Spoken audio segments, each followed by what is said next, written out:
Hello there and welcome to another BoBeats video, and today we're checking out the new KAOSS REPLAY from Korg. It's a performance-focused effect with this touchscreen here.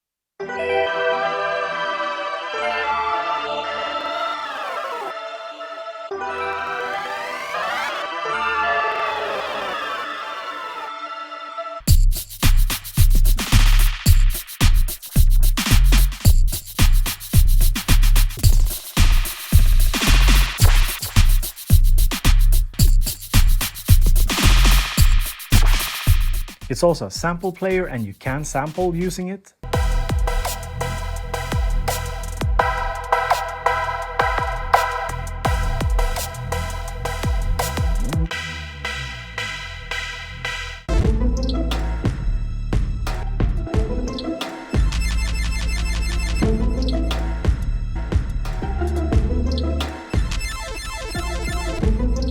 You can also connect the microphone to it and use the onboard effects to affect your voice. There's, for example, vocoders in there. But the question that I want to focus on in today's video is the KAOSS REPLAY any good for a DAWLESS hardware synthesizer setup?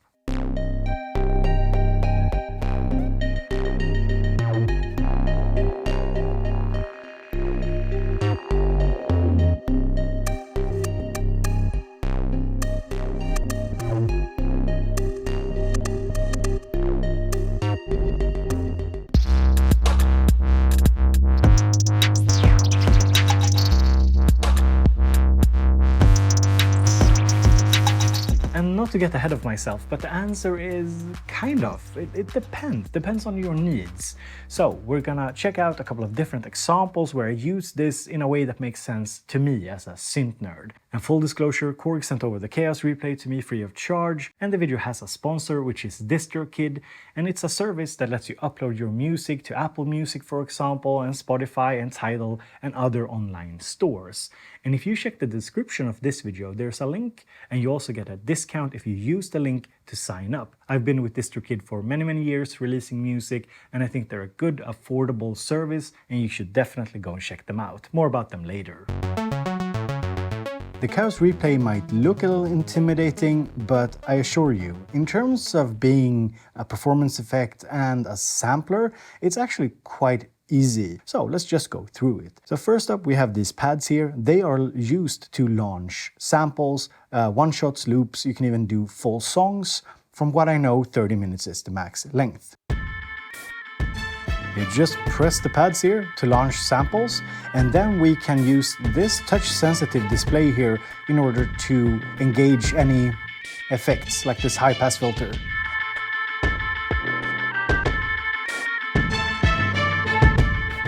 And using these buttons here, we can go between different programs, so different effects setups that we've saved.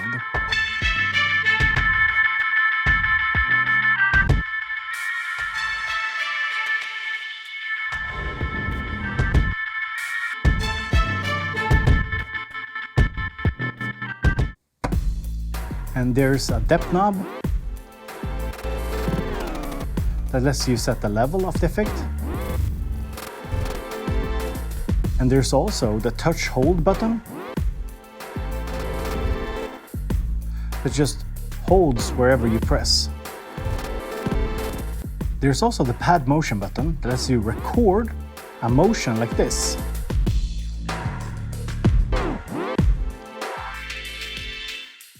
You can also hit shift and reverse it.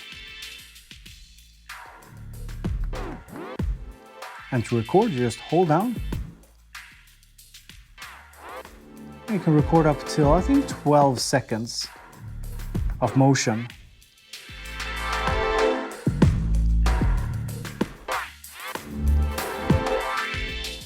And down here we have levels for Group A and Group B. And Group A and Group B can be assigned to different things. So we can, for example, fade between them.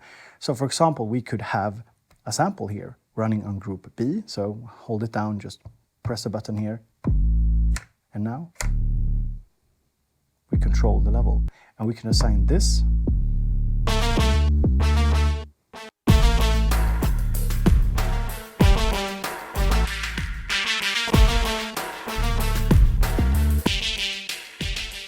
but more importantly, we can hit Shift and Effects Target. And the screen here is actually very easy to read. It's one of the highlights of the device. So it's not a very deep device, but the screen makes everything super clear.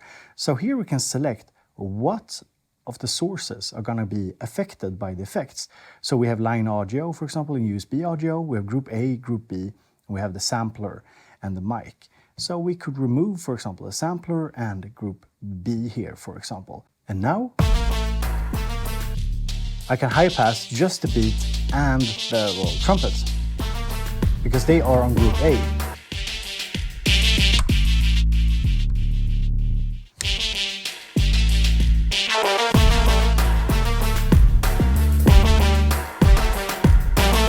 And these buttons here, 1, 2, 3, 4, and so on up to 12, are 12 program memories for different settings for the effects. And then we have these buttons here for switching banks, for samples.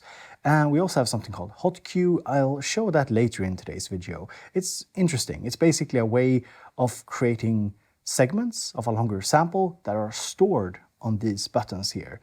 You press hot cue here and you can use these buttons to jump between different parts of a song. You can also sample and also resample. Now to sample, we press sampling. We select whether we want to sample a one shot or a certain number of beats. And we set the trigger here. So either it's auto, so it starts immediately, or you set a threshold. Now we're gonna set a threshold here, and I'm just gonna press the pad here. So as you can see, it says waiting for trigger.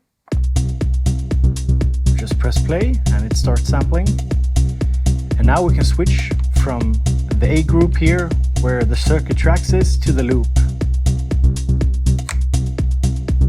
So now we're listening to the loop here, and we can actually go in here and shift, trigger pad edit, or sorry, just press trigger pad edit, and we have to stop the sample playback, and we can see the loop here. And in this view, since it's a loop, you can see here we have a start and end point and it loops. There's also the exclusivity setting, which basically is choke groups. You can set the level. You can also set the native BPM. For some reason, the Korg here thinks that it's 119 BPM, whereas it's actually 120 on the circuit tracks. Not entirely sure who's to blame there. So as far as my testing goes, you can have the live input running and sample and then just switch over to the sample, but it's not 100% tight. Now you can use the shift and align button to sort of align the sample to get it even more like properly in sync with whatever is going on. But unless I'm doing something wrong, I wouldn't consider this like a live looper. It's more for sampling, setting up your samples and playing them back. And something else we can do is resample, hit shift, sampling to resample. It's basically the same procedure, hit the pad, waiting for trigger, and now we're sampling with the high pass filter. So now we have this one and it's assigned to B.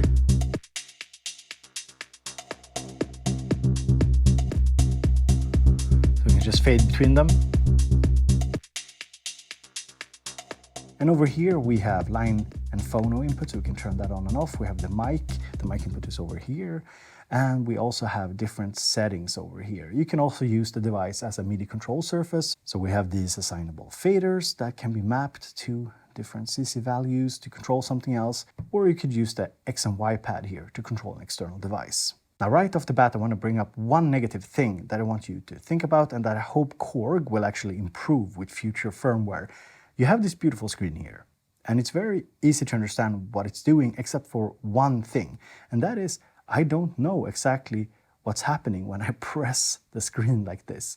So if we have this low pass filter LFO here, I'm not entirely sure what will happen when I press the screen, and I kind of have to just remember that. So having some sort of visualization here that shows us what the different axes are and what they're doing would be really nice. So hopefully it's something that Korg can add in the future.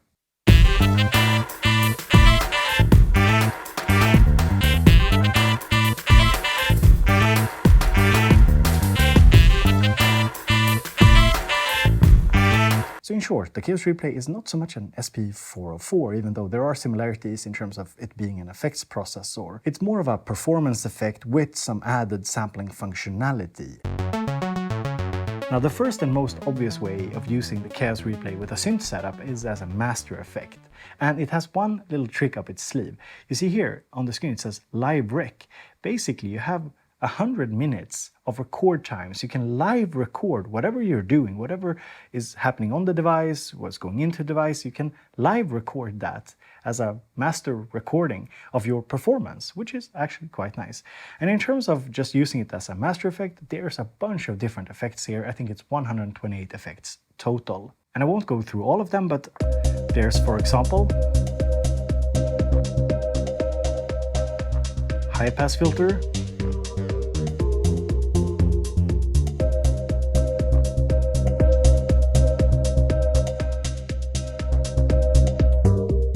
morphing filter. There's also different delays, like this high pass filter delay.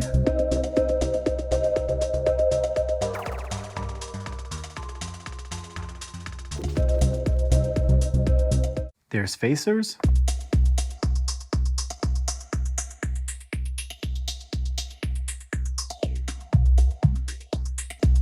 This one I like in particular. Called the Digitalk. There's also different compressors, like a ducking compressor, low boost compressor, there's limiters. I will say, however, that I don't think that they sound particularly good.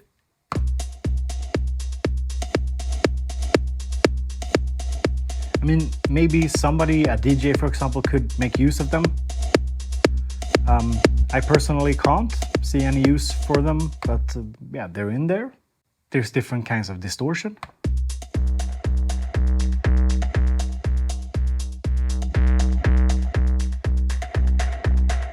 And this one is pretty cool.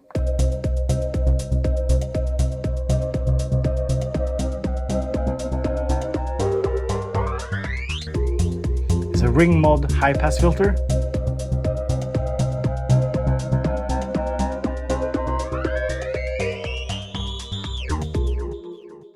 There's a couple of LFO filters as well.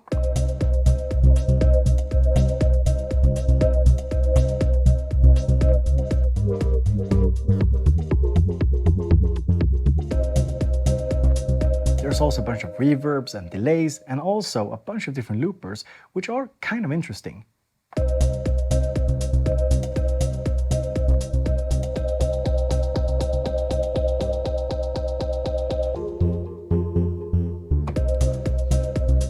You can use them for transition effects, for example.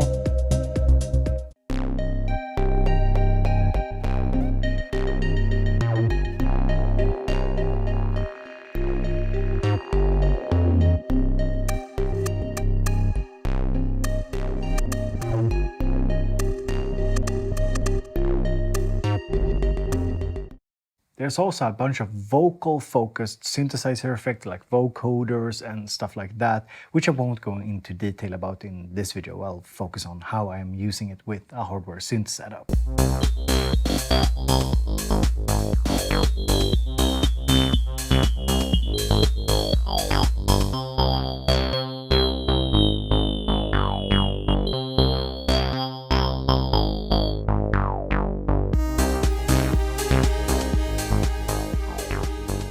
In this setup I have the circuit tracks over here. It's a sequencer, a drum machine, it's also a synth, it's a groove box basically. And it's sending MIDI to the KAOSS Replay, so it's tempo synced. And it's also sending MIDI to this little synth here. It's a GRP synthesizer A1, it's a really nice like little lead bass synth. Yeah, sounds pretty cool. So on the circuit tracks, I have this little beat here. And on the KAOSS Replay, I have a little beat that I can bring in and out whenever I want. And that is kind of the joy of having a setup like this, that I can mix in and out samples that make sense for whatever music that I'm making. I'm also sequencing the A1 using the circuit tracks.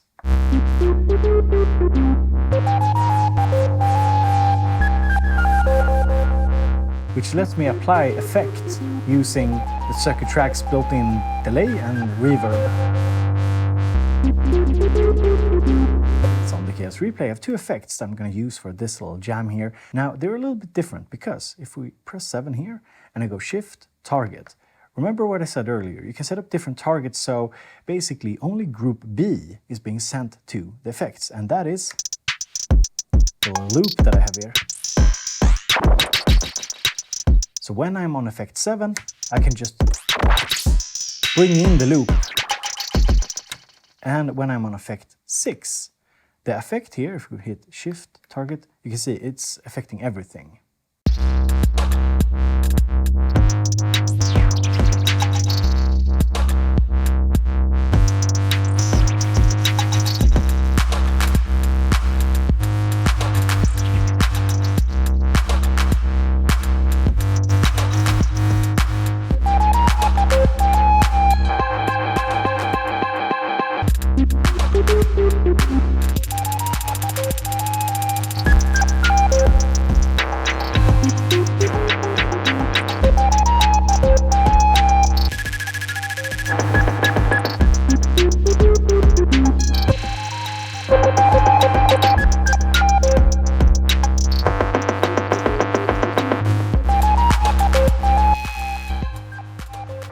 Another way of using the KAOSS Replay together with synths is using the hot cue function.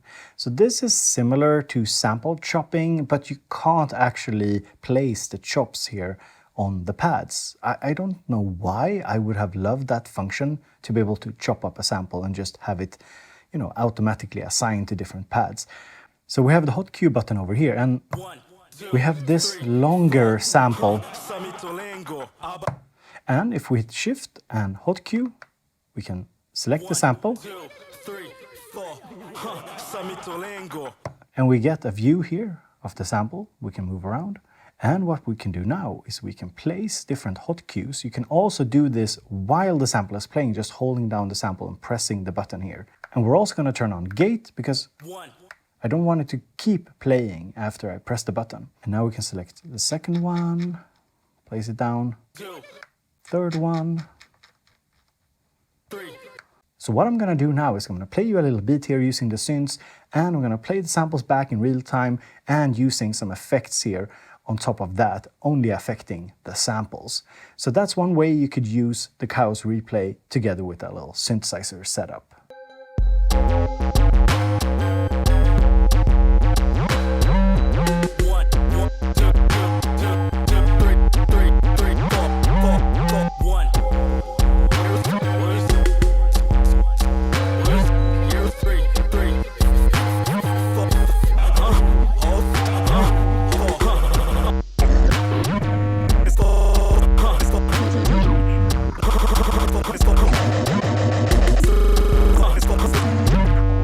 So the way that I'm using the hot cues is not really how it's intended, I think. I think it's more for creating segments of a full song that you can access quickly by pressing the hot cues and like jumping between different segments in a song. I think that's less important or useful if you're doing a synth setup. So I'm using it basically like a way to chop up a longer sample since there's no sample chopping on the device.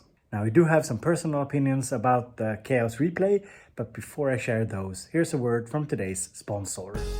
Here's 5 reasons to try out DistroKid. Firstly, you sign up for about $20 a year and you can upload unlimited amounts of music. Secondly, it's really quick and easy to upload. Basically, anyone can do it without any prior knowledge. 3, there are different tiers of subscriptions. So if you want to release your music under, say, different artist names, or if you're starting a label, DistroKid has an option for you. 4, DistroKid lets you upload to relevant stores and streaming services such as Spotify and iTunes, and it doesn't take long for the music to be available in the stores. 5, there's also the hyperfollow feature, which automatically creates a custom page where people can find out where to buy or listen to your music, and I personally really like this feature. So go and check out DistroKid using my link in the description. You get a little discount and you support the channel.